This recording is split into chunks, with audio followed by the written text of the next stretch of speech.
This seems like too big of a box.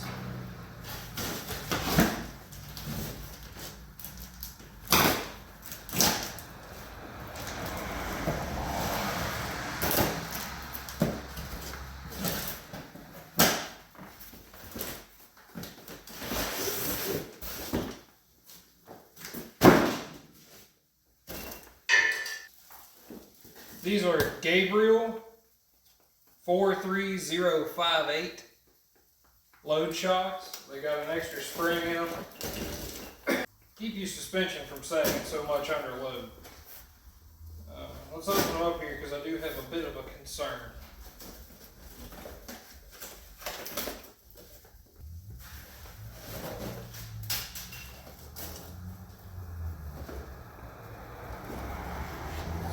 Drop something.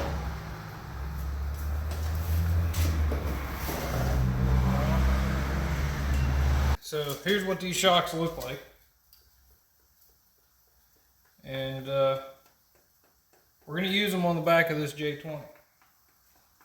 These shocks normally run you about $90 a pair. These popped up on Amazon that the packaging was damaged and that they were sent back, and they were on there for 35 bucks. So for just under $40 with shipping, I was able to get these. Keep your eye out for deals. And the springs are for the front or the rear. You get these two bushings, washers. Those bushings are to be installed here, I believe only if you're putting them on the front, because on these J20s they have a shock mount there that fits right to this rubber. That might not be entirely true, but I can tell you this, the shocks that came off the truck had no metal sleeve inside the bushing, and it's a snug fit, so we won't be needing to install these metal bushings, so this should go pretty quickly here. I'll shut up and film this, and we'll get on with the video.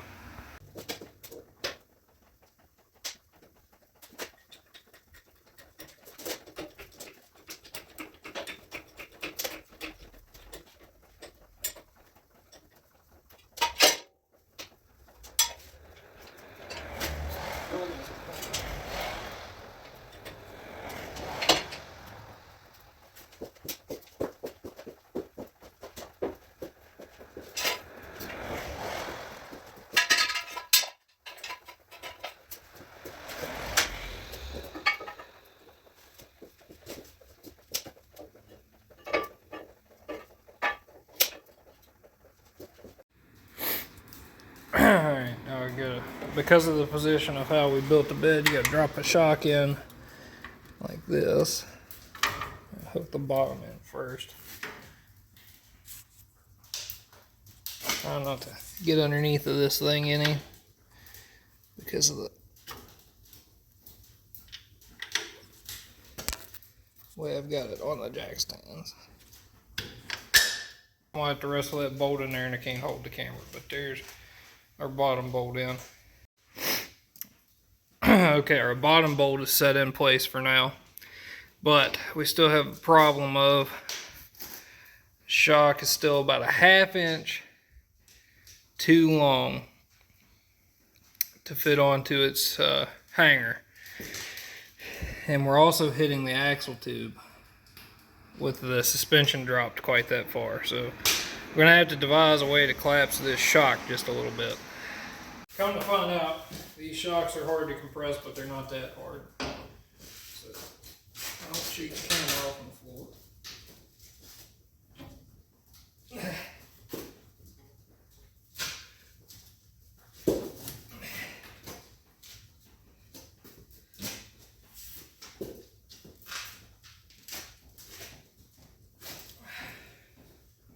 You have to use a hammer just to tap that.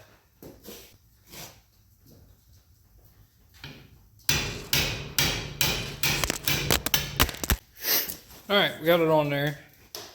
I have a I don't like how that's hitting the axle tube, but we'll see what it does when the suspension's not completely dropped.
not safe.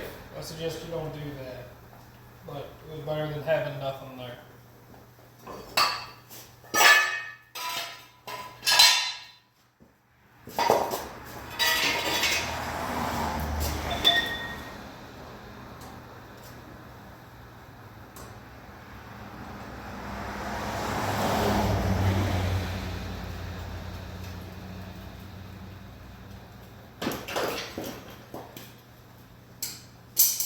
So there's what it's gonna sit like. I don't know that it rose the suspension any, but I don't think the suspension's sagging anyway. And here's what our clearance looks like. Maybe a 1/16 of an inch between the spring and the axle housing. That's got me concerned a little bit. But we're gonna run it and see what it does. As you put weight on the truck, that distance is going to open up, as you can tell the difference between when I sit here on it and when I get off of it. There they are. Those are those Gabriel load shocks.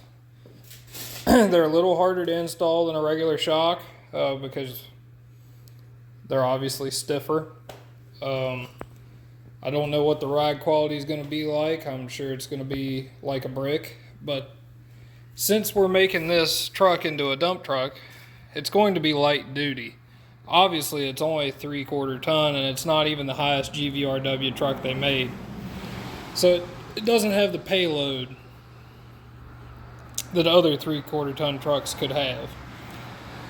That being said, I'm not exactly thinking this will increase our payload or weight you should put on the truck by any means, but what it should do is reduce the amount of unloaded sag the truck may appear to have due to the bed being slightly heavier than the factory bed. That being said, I don't know. They might not be the best shocks in the world, or they might be great. I'll update you once we get to use them for a while. So thank y'all for watching. Y'all have a good one.